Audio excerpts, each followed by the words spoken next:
President Donald Trump speaks at a February 2018 Republican National Committee meeting. Olivier Duleripool, Getty Images. 2020 elections. The moves, which critics called undemocratic, are the latest illustration of the president's total takeover of the GOP apparatus. By Alex Insenstadt, the 9th of June 2019, 5 a.m. Eastern Daylight Saving Time. 4 states are poised to cancel the 2020 GOP presidential primaries and caucuses, a move that would cut off oxygen to Donald Trump's long-shot primary challenges.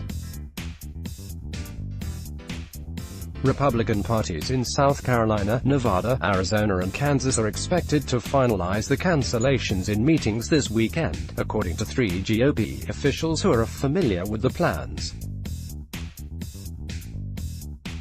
Story continued below. The moves are the latest illustration of Trump's takeover of the entire Republican Party apparatus. They underscore the extent to which his allies are determined to snuff out any potential nuisance en route to his renomination, or even to deny Republican critics a platform to embarrass him. Trump advisors are quick to point out that parties of an incumbent president seeking re-election have a long history of canceling primaries and note it will save state parties money. But the president's primary opponents, who have struggled to gain traction, are crying foul, calling it part of a broader effort to rig the contest in Trump's favor. Trump and his allies and the Republican National Committee are doing whatever they can do to eliminate primaries in certain states and make it very difficult for primary challenges to get on the ballot in a number of states, said former Rep. Joe Walsh, RL, who recently launched his primary campaign against the president. It's wrong. The RNC should be ashamed of itself, and I think it does show that Trump is afraid of a serious primary challenge because he knows his support is very soft. Primary elections are important, competition within parties is good, and we intend to be on the ballot in every single state no matter what the RNC and Trump allies try to do. Walsh added. We also intend to loudly call out this undemocratic bull on a regular basis. Poster equals https://static.politico.com/85D389F84DOBBD-BD01SECO6188802/Walsh-2020.png. True former Massachusetts Gov. Bill Weld said in a statement, "We don't elect presidents by acclamation in America. Donald Trump is doing his best to make the Republican Party his own personal club. Republicans deserve better." The cancellations stem in part from months of behind-the-scenes maneuvering by the Trump campaign.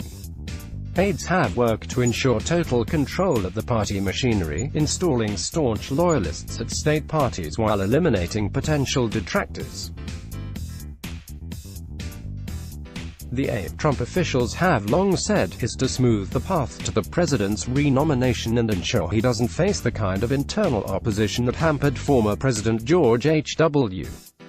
Bush in his failed 1992 re-election campaign. Trump aides said they supported the cancellations but stressed that each case was initiated by state party officials. The shutdowns aren't without precedent. Some of the states foregoing Republican nomination contests have done so during the re-election bids of previous presidents. Arizona, GOP officials there recalled, did not hold a Democratic presidential primary in 2012, when Barack Obama was seeking a second term, or in 1996, when Bill Clinton was running for re-election. Kansas did not have a Democratic primary in 1996, and Republican officials in the state pointed out that they have long chosen to forego primaries during a sitting incumbent's re-election year. South Carolina GOP Chairman Drew McKissick noted that his state decided not to hold Republican presidential primaries in 1984, when Ronald Reagan was running for re-election, or in 2004, when George W.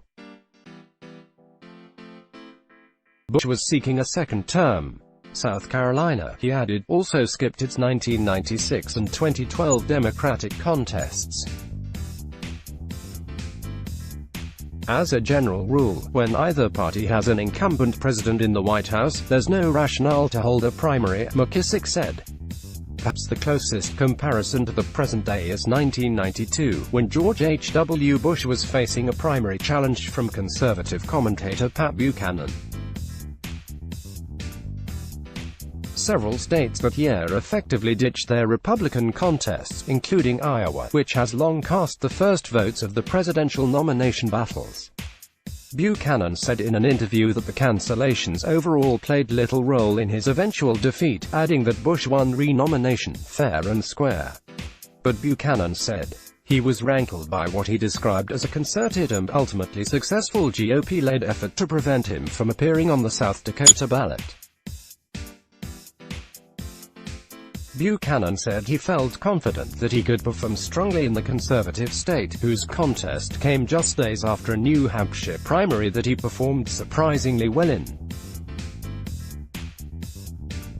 Poster equals https://static.politico.com/88/99/b299f45441e49 ed53cd31cboa88a5/artboard-1.png. Not being able to compete there crushed him, Buchanan said. If you think you can't fight City Hall, try overthrowing the President of the United States, Buchanan said. Officials in several states said in statements provided by the Trump campaign that they were driven by the cost savings. State parties in Nevada and Kansas foot the bill to put on caucuses. It would be malpractice on my part to waste money on a caucus to come to the inevitable conclusion that President Trump will be getting all our delegates in Charlotte, said Nevada GOP Chairman Michael McDonald. We should be spending those funds to get all our candidates across the finish line instead. Kansas GOP Chairman Michael Kuckelman estimated it would cost his party $250,000 to hold the caucus, money he said can be deployed to win races. Trump aides have long said they aren't worried about a primary challenge and laughed off his Republican challenges. But the president's political team has pored over past primary results and is mindful that unexpected things can transpire, such as in 2012, when a federal inmate received 41% of the vote against Obama in the West Virginia Democratic primary. This article tagged under "Missing Out on the Latest Scoops." Sign up for Politico Playbook and get the latest news every morning in your inbox. Show comments. Let's blog ads. Why?